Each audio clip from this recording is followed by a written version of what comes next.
Hello, I am Anthony Saluto. I am one of the content literacy students in the secondary education in the Master's in Teaching program at Boise State University. For assignment 6.1 in this 5-week course, we were told to review and revise a past point from either the reading, academic, or writing processes. The largest issue I've had with my group involves technically all three, was the word wall, specifically the academic discussions. My reason for this is our word wall. I have it behind me, I'll step out so you could see it. It looks horrible. This genuinely was our worst graded assignment that we've had in this 5-week semester. My reason for wanting to redo this and make a video about it, I had to prepare myself to become an educator. I need to be able to explain to you, convince myself and explain to you why this was the biggest failure we had and why. Again, I'll step out. You could look at it again. It's also linked there in the week 2. This looks horrible. Why would a student want to look at this? This looks terrible. It has too much of everything. The lines are not cohesive. You're not explaining things. Who's Jean Nicolette and why was she important? Who was John Smith and why was he important? There's just conquistadors. What is this? If I'm a student who does not know what conquistador is, how am I to know? I know either Spain and conquistadors and these three. It goes everywhere. It spews nonsense. It doesn't go anywhere. I have done in my own a little bit of independent research. This is a modern day classroom example. This is a little rough to see. This is in a 9th grade classroom. It shows a very well put example of what you could do. You have the letter of the word that it would start with. The examples are air pollution, acid rain, absolute location, agriculture, and absolute monarchy. Those are important terms that a 9th or 10th and 11th graders will need to learn. There's even a flag for Australia. That way kids will learn their geography and some cultures. This is a very great example that this classroom has done. There's so much here that a student can look back at any time and refresh their memory. That's what this should be used for in a classroom setting. You should teach something and post it. So what this has inspired me to do is, pardon me, I have made my own revision of the word wall. And the 5 topics that my group has deemed the most important, that's what these are. This is a cohesive word wall for just a paint document. This is telling you what the land bridge theory, it has a picture of what it is and why it would be important to the studies. There's not much else because it's just a theory, and in a historical context, a theory is not as important as the affirmative facts. I'll step out of frame here.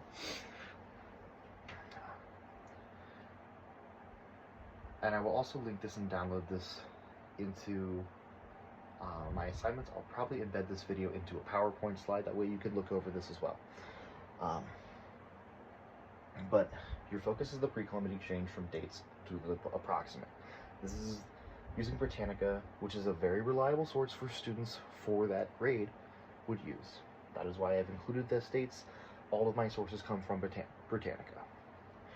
The first step is the migration, because I even could have numbered these as well for the students to tell them where to go next. It's just an idea throwing out, but as a basis, this would be the week 1 of this. This is what I would teach, why it's important. This is an overarching umbrella of what I would need to teach. The next thing I would do, I'd need to break each of these sections down into bite-sized pieces. Think of this as a meal. This is just an appetizer for everything else to come. Your main courses, everything else, there's still more. There's still more food. There's still more history to learn, and you'll add on to it. I wanted to signify arrows of how you can read it. You can start at each culture, and culture specifically is the only one that has a branching pathway, because, excuse me, polytheism is a word that students are going to know. It breaks down what it is and who worshipped it, who had it. Then it goes into the Incans, the Aztecs, and then the Mayans are down here as well. Sorry, it's just out of frame. Let me scroll down. There's archaeological temples and how they're different. There's just the buildings that are still standing in the modern that are here. There's maps of each of these. There's dates. There's things that need to be described that are refreshers for students.